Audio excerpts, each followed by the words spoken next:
Saglit lang, pwede ba kita ipag-pray muna? Panginoon, maraming salamat po sa mga oras na ito. Lord God, hindi po aksidente muli na siya po ay nandito, Panginoon. Bigla niyang napanood ang video na to.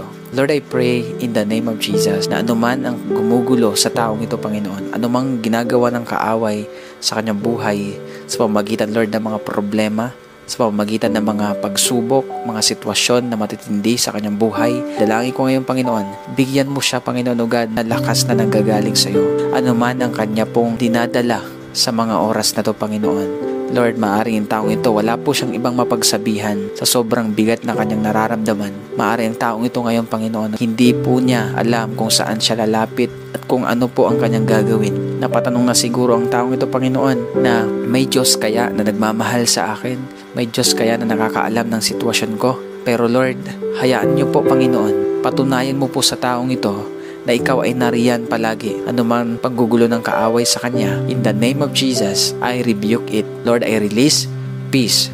I release joy. I release strength. I release life.